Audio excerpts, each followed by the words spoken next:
Good morning, friendসকল job latest হাজৰি YouTube চেনেলটোলৈ সকলোকে স্বাগতম জনালোঁ। তো ফ্ৰেণ্ডসকল আমি আপোনালোকৰ মাজত বহুত দিনৰ মূৰত আহিলোঁ। চ' আমি ইমান দিন কিয় ভিডিঅ' আপোনালোকক দিব পৰা নাই। চ' ইয়াৰ মাজত বহুত এটা ইতিহাস আছে, গতিকে আমি এইটো ক'বলৈ নাযাওঁ। গতিকে আজি এটা গুৰুত্বপূৰ্ণ খবৰ লৈ আনিছোঁ আৰু এই খবৰটো নিশ্চয় আপোনালোকে থাম্বনেল চাই আপোনালোকে নিশ্চয় গমেই পাইছা যে অসম পুলিচৰ যিখিনি ডিপাৰ্টমেণ্টৰ যিখিনি পোষ্ট আছিল ABUB and grade 4 commando বা SI so সেইখিনি ৰিজাল্ট কেতিয়া দিব। সো বহুতে ভাগৰ লাগিছে যে ৰিজাল্ট কেতিয়া দিব মানে ফাইনেল মেৰিট কেতিয়া মাৰিব। সো বহুতে মানে ভাবি আছে, কিন্তু সকলোৱে জানে যে আপোনালোকে 10 অক্টোবৰত এপইণ্টমেণ্ট লেটাৰ লাভ কৰিব। গতিকে আপোনালোকৰ এতিয়া ফাইনেল মেৰিট কেতিয়া দিব বা ফাইনেল মেৰিটৰ ৰিজাল্ট কেতিয়া দিব। সো সম্পূৰ্ণ ডিটেইলছ আজি এই ভিডিঅ'টোত আপোনালোকক জনাই দিম আৰু আপোনালোকৰ ফিক্স ডেট আমি মানে ক্যালকুলেশন আমাৰ হাতত আহিছে এখন। সো সেই অনুযায়ী আপোনালোকৰ ফিক্স ডেট আমি আপোনালোকক এইটো ভিডিঅ'ৰ জৰিয়তে আমি আপোনালোকক জনাই দিম। গতিকে সেইটো ডেটতে আপোনালোকে ৰিজাল্টখিনি পাই যাব। গতিকে ভিডিঅ'টো যিমান পাৰিব শ্বেয়াৰ কৰিব। সো আহক এতিয়া আমি ভিডিঅ'টো আৰম্ভ কৰোঁ। তো ফ্ৰেণ্ডসকল আসাম পুলিচৰ ABUB commando battalion and SI আৰু আপোনালোকৰ গ্ৰেড 4ৰ ৰিজাল্ট কেতিয়া দিব। সো এইবিলাক মানে অসম পুলিচৰ যিখিনি ডিপাৰ্টমেণ্টৰ যিখিনি পোষ্ট আছিল সেই পোষ্টবিলাকৰ কমপ্লিটলি মানে আপোনালোকৰ যিখিনি ফিজিকেল হৈছে বা ৰিটেন এক্সাম হৈছে ভাইবা হৈছে সব কমপ্লিট হৈ গৈছে। এতিয়া মাত্ৰ আপোনালোকৰ ফাইনেল মেৰিটটো বাকী আছে আৰু আপোনালোকৰ এপইণ্টমেণ্ট লেটাৰটো বাকী আছে। এতিয়া হৈছে মেইনলি কথা হৈছে মানে আপোনালোকৰ এপইণ্টমেণ্ট লেটাৰখিনি আপোনালোকে 10 অক্টোবৰত লাভ কৰিবই, এইটো সকলোৱে জানে 100% লাভ কৰিবই। গতিকে এতিয়া হৈছে আপোনালোকৰ ফাইনেল মেৰিট কেতিয়া দিব বা ফাইনেল মেৰিটটো কেতিয়া মাতিব। সো সকলোৰে মনত চিন্তা হৈ আছে বা ভাগৰ লাগিছে, বিভিন্ন ধৰণৰ মানে কি কৰিম কি নকৰিম এনেকুৱা লাগি আছে, হয় নহয়? মানে ঘৰত বহি থাকি বা কোনোবাই বাহিৰত গৈছে কাম কৰিবলৈ মানে বিভিন্ন ধৰণৰ চিন্তা হৈ আহিছে। সো চাওক, আমাৰ নিচিনা সকলো ইয়াত দুখীয়া ল'ৰা ঘৰৰ মানুহে এপ্লাই কৰিছে। গতিকে তেওঁলোকক বাহিৰত কাম কৰিব লাগিব, এইটো ৰিজাল্টৰ অপেক্ষা থাকি লাভ নাই। যেতিয়া ৰিজাল্ট দিবই আৰু দিবই, হয় নহয়? সো এইটো আমি আপোনালোকক কৈ আছোঁ, কিন্তু আজি আপোনালোকে ফিক্স ডেটটো পাই যাব এইটো ভিডিঅ'ত, মানে আপোনালোকে ৰিজাল্ট কেতিয়া দিব।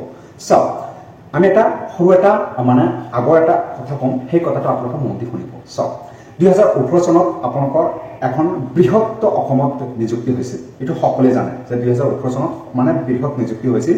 আসাম ডাইৰেক্ট ৰিক্ৰুটমেণ্ট নিযুক্তি হৈছিল, তাত বিভিন্ন ধৰণৰ পোষ্ট আছে আৰু আসাম পুলিচৰো বিভিন্ন ধৰণৰ পোষ্ট আছে, হয় নহয়? মানে কাৰিকৰী বিভাগ মিলি আপোনালোকৰ ABUB এণ্ড গ্ৰেড 4 মিলি আপোনালোকৰ বহুত অসম পুলিচত মানে ৰিক্ৰুটমেণ্ট হৈছিল, অৰ্থাৎ প্লাছ ফৰেষ্ট বিভাগৰো ৰিক্ৰুটমেণ্ট হৈছিল।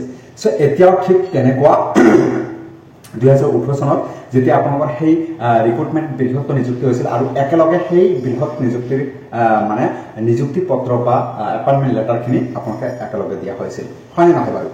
সো এতিয়া হৈছে আপোনালোকৰ চাওক, 2018 চনত যেতিয়া আসাম ডাইৰেক্ট ৰিক্ৰুটমেণ্টৰ যেতিয়ালৈকে মানে ভাইবা কমপ্লিটলি হোৱা নাই তেতিয়ালৈকে আসাম পুলিচৰ কোনো ধৰণৰ খা খবৰ দিয়া নাই। কিন্তু আপোনালোকৰ মানে ৰিটেন এক্সাম কমপ্লিটলি হৈ গৈছিল, মানে ফিজিকেল হৈছিল, ৰিটেন এক্সাম হৈছিল, হোৱাৰ পিছত তেওঁলোকে বহি আছিল মানে ৰিজাল্টৰ অপেক্ষা বা ফাইনেল মেৰিটৰ কাৰণে বহি আছিল, মানে অপেক্ষা কৰি আছিল যে কেতিয়া ৰিজাল্ট দিব, ফাইনেল মেৰিট কেতিয়া মাতিব।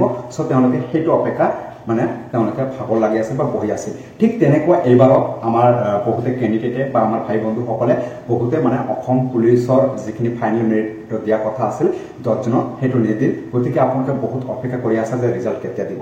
সো এতিয়া ফ্ৰেণ্ড হৈছে মানে আপোনালোকৰ ৰিজাল্টখিনি আপোনালোকৰ ৰিজাল্ট কেতিয়া দিব। সো আপোনালোকক আমি এটা সৰু এটা ইনফৰমেশ্যন দি আহিছোঁ যে 2018 চনত যেতিয়া আপোনালোকৰ বৃহৎ নিযুক্তি হৈছিল, মানে যেতিয়ালৈকে আপোনালোকৰ আসাম ডাইৰেক্ট ৰিক্ৰুটমেণ্টৰ যেতিয়ালৈকে ভাইবা কমপ্লিটলি হোৱা নাই তেতিয়ালৈকে কোনো ধৰণৰ আসাম পুলিচৰ ওপৰত কোনো ধৰণৰ খবৰ দিয়া নাই। এইটো আপোনালোকে যিসকলে মানে আগতে দিছে তেওঁলোকে গম পাব, হয় নহয়?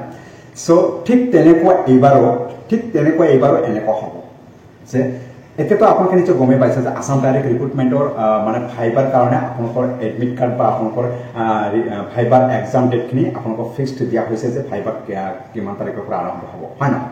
সো যেতিয়ালৈকে আপোনালোকৰ আসাম ডাইৰেক্ট ৰিক্ৰুটমেণ্টৰ ভাইবা কমপ্লিটলি হোৱা নাই, মই এটা কথা কৈছোঁ, যেতিয়ালৈকে কমপ্লিট হোৱা নাই ভাইবা তেতিয়ালৈকে অসম পুলিচৰ ওপৰত কোনো ধৰণৰ খবৰ নাই। বাছ এইটো বুজি পাইছা? সো ভাইবা কমপ্লিটলি হোৱাৰ পিছত মানে আপোনালোকৰ জুলাই মাহৰ গোটেই মাহটো যাব ভাইবা, প্ৰায় 1 মাহ যাব। সো যেতিয়া ভাইবা কমপ্লিটলি হ'ব তেতিয়াহে আপোনালোকৰ অসম পুলিচৰ ৰিজাল্টখিনি পাই যাব, এইটো 100%।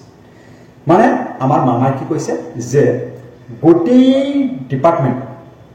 ডিপাৰ্টমেণ্টৰ ৰিজাল্ট বা নিযুক্তি পত্ৰ একেলগে দিব হয় না সো ঠিক তেনেকুৱা মানে আসাম ডাইৰেক্ট ৰিক্ৰুটমেণ্টৰ জুলাই মাহত শেষ হ'ব তো জুলাই মাহৰ শেষ হোৱাৰ লগে লগে অৰ্থাৎ আপোনালোকৰ এটা চান্স আছে কি অসম পুলিচৰ ফাইনেল মেৰিটৰ মাতাৰ এটা চান্স আছে কি যে আপোনালোকৰ জুলাইৰ লাষ্ট উইক মানে জুলাইৰ last week and August month so এই দুটা মাহৰ ভিতৰত আপোনালোকৰ ৰিজাল্টখিনি পাই যাব সো আজি মই ফিক্স ডেট এটা ক'লোঁ সেই ডেটটো আপোনালোকে ভাবি লওক হয় ফ্ৰেণ্ড আপোনালোকে July last week and August মান্থত আপোনালোকে ৰিজাল্টখিনি পাই যাব মানে আপোনালোকৰ আগষ্টৰ মাজ ভাগতে মানে আগষ্টৰ মাজ ভাগত অৰ্থাৎ ফাৰ্ষ্ট উইকৰ পৰা ছেকেণ্ড উইকৰ ভিতৰতে আপোনালোকৰ ৰিজাল্টখিনি পাব পাৰে বা আপোনালোকৰ জুলাই মাহৰ লাষ্ট উইকত ৰিজাল্টখিনি পাব পাৰে এইটো হৈছে মেইনলি কথা গতিকে আমি ভিডিঅ'টো বহুত লং হৈ গৈছে সো ভিডিঅ'টো আজি ইমানলৈকে আছিল যদি ভিডিঅ'টো ভাল লাগে তেনেহ'লে প্লিজ লাইক কৰিব আৰু যিসকল মোৰ চেনেলত প্ৰথমবাৰৰ বাবে আহিছে প্লিজ মোৰ চেনেলটো ছাবস্ক্ৰাইব কৰক আৰু এনেকুৱা খবৰ পাবলৈ হ'লে বা এইটো গুৰুত্বপূৰ্ণ খবৰটো আপোনালোকৰ ভাই বন্ধুসকলৰ মাজত শ্বেয়াৰ কৰক যাতে তেওঁলোকৰ যিখিনি চিন্তা বা যিখিনি ভাগৰ লগা আছিল সেই ভিডিঅ'টো চাই যাতে আপোনালোকৰ সেই চিন্তা আৰু ভাগৰ লগাটো দূৰ হৈ যায় সো জয় অসম